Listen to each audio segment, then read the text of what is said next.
esos 15.000 pesos no se dieron cuenta que hay manos negras metidas en todos lados. Buenas tardes, muchas gracias. No, al contrario, gracias a usted. A ver, otro mensaje, por favor.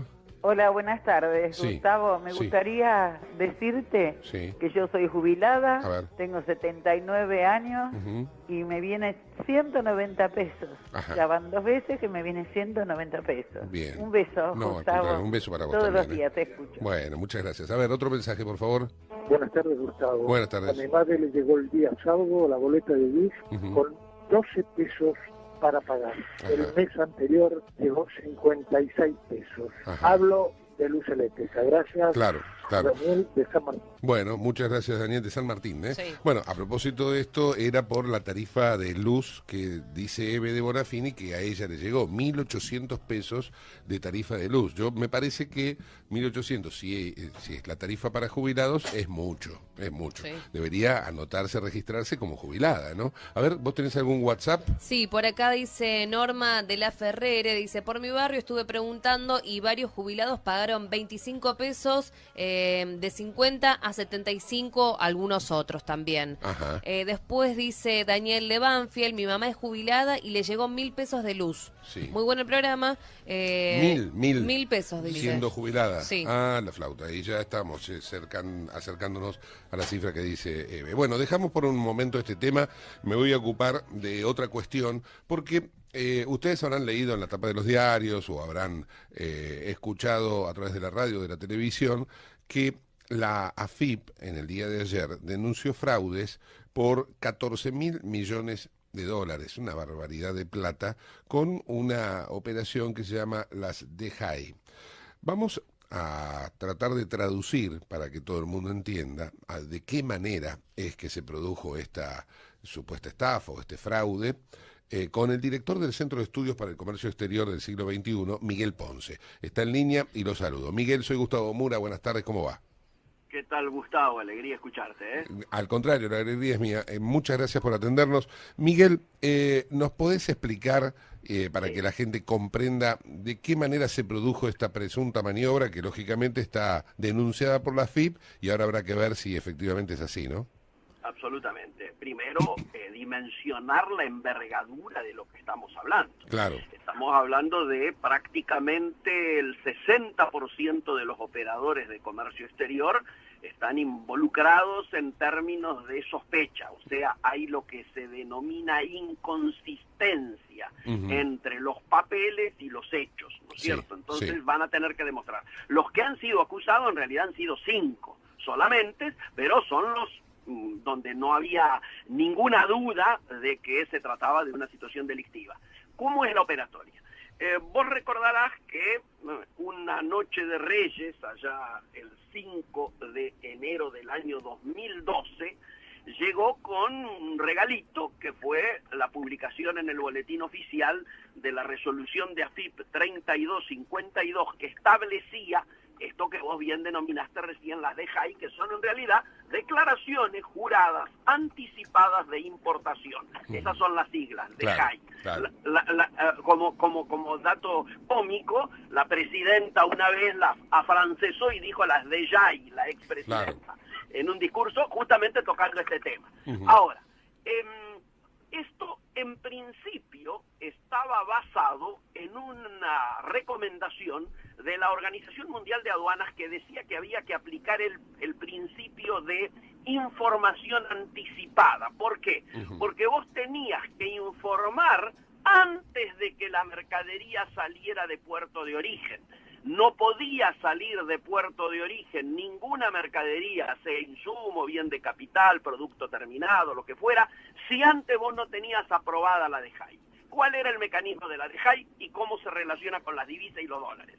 Vos tenías que hacer una presentación a través de la página de AFIP, Visa Operaciones Comerciales, donde con tu quit y tu habilitación como importador, exportador, o sea, como operador de comercio exterior, vos ponías los datos de lo que necesitabas, ¿no es cierto? Y fundamentabas por qué cantidades, valores, etcétera, fecha aproximada del embarque, pim, etcétera, todos los datos técnicos vinculados a una operación de comercio exterior. Muy bien.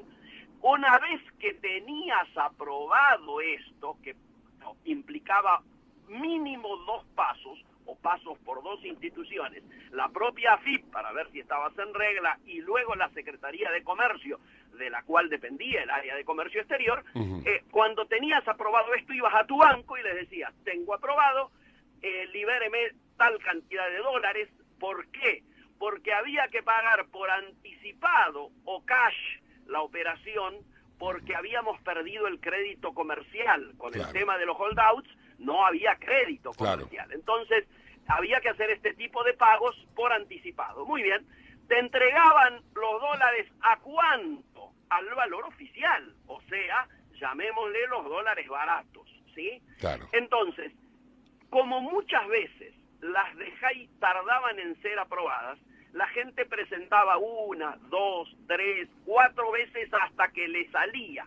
Los propios operadores técnicos te decían, no, mira, presentá varias veces para que en algún momento te va a salir. Alguna va a salir. De 5 o de 6, alguna va a salir.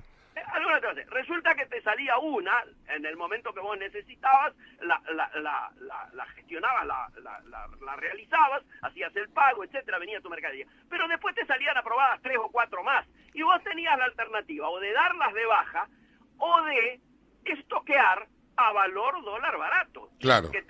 Y el que tenía espalda estoqueaba a valor dólar barato. Ahora, lo peor que ocurrió es que parece, y esto es la denuncia que se ha hecho ahora desde la AFIP y desde aduana, de que muchas de estas de JAI aprobadas que se entregaron las divisas, no entró la mercadería después. Y esta es la situación que aparentemente se está denunciando ahora. Muy bien, esto tiene como diríamos, relato, el hecho de que si no hubiera existido el cepo, si no hubiera existido la situación de divisas, vos hubieras tenido crédito comercial y entonces siempre hubieras pagado después que tu mercadería, tu insumo, tu de capital hubiera estado en el país. Como ahora había que hacerlo antes, permitía este tipo de operatoria. Ahora, vos fijate el impacto. El impacto es que muchísima gente que realmente necesitaba que le aprobaran sus insumos, sobre todo teniendo en cuenta que nuestra matriz importadora es 80% destinada a la producción.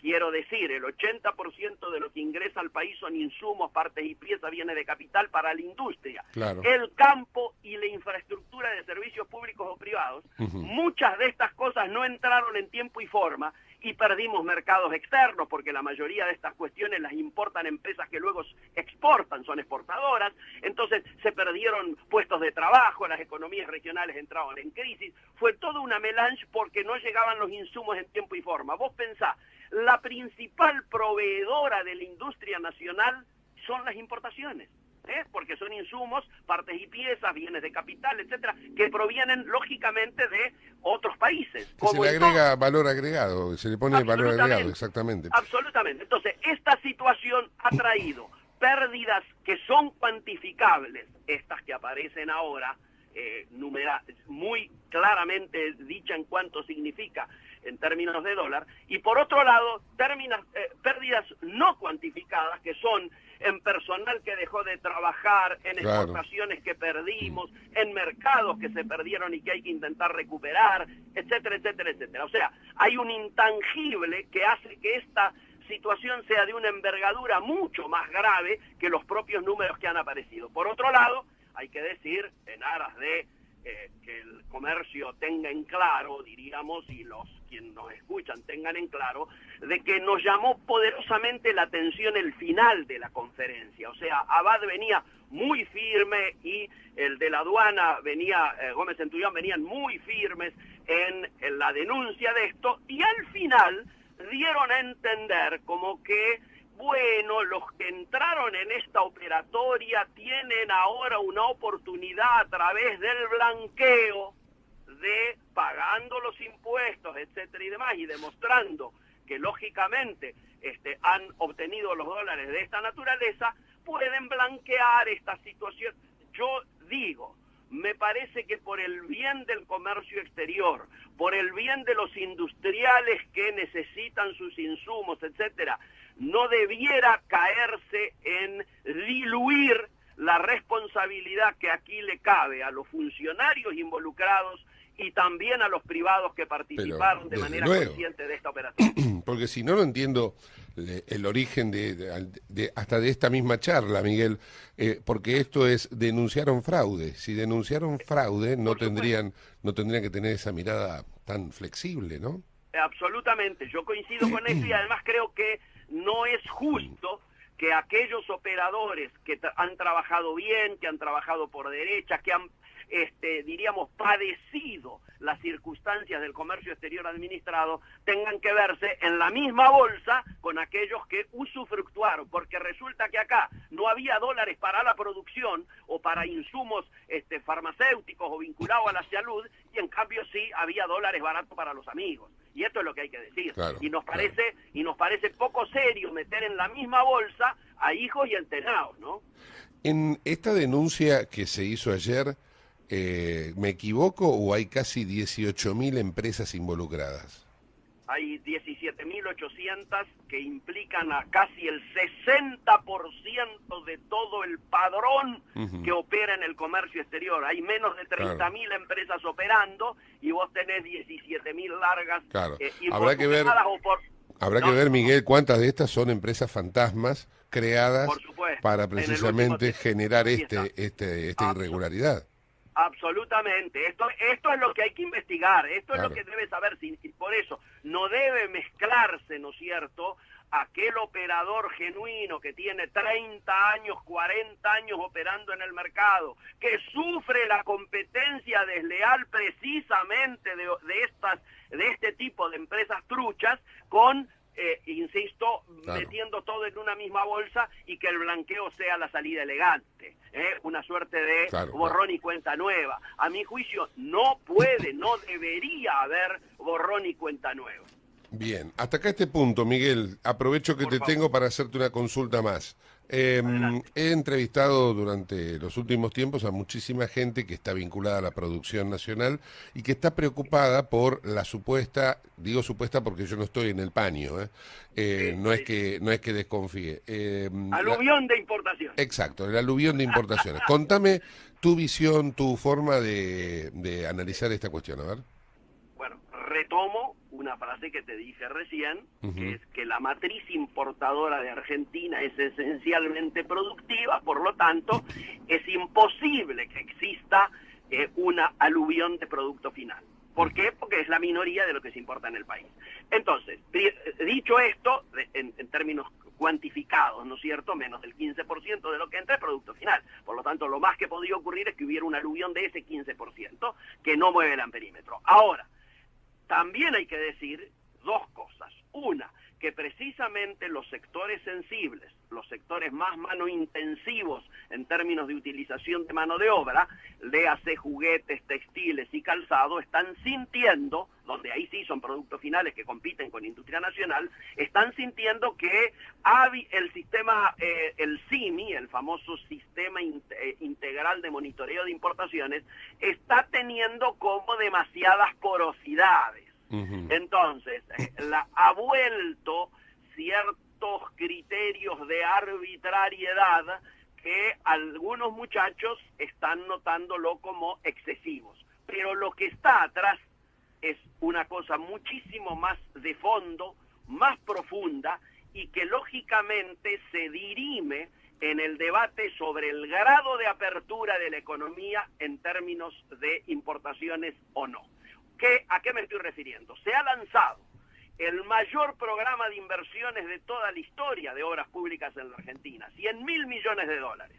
El debate es, como decíamos cuando estábamos en la facultad, a ver quién maneja la batuta. Es decir, si los insumos para esa obra pública van a ser insumos que traigan las empresas del exterior que vengan a participar, como ocurrió en la última etapa del gobierno anterior, donde el swap chino venía atado a tecnología china, a insumos chinos y a veces hasta mano de obra china, es una cosa, esto es lo que hay que impedir. Entonces, correctamente, la industria nacional sale a alertar, inclusive se ha hasta desempolvado la vieja ley de compra nacional, para decir, señores, de este importante programa, que la mayor parte de la torta se la lleve la industria nacional. De hecho, hoy en Lote es en Córdoba, la principal obra pública, el acueducto, donde los caños que venían de China, traídos obviamente por una empresa argentina, una UTE que se había adherido, ¿no es cierto?, a los productores de caños chinos, estaban mucho más baratos que los de Techín.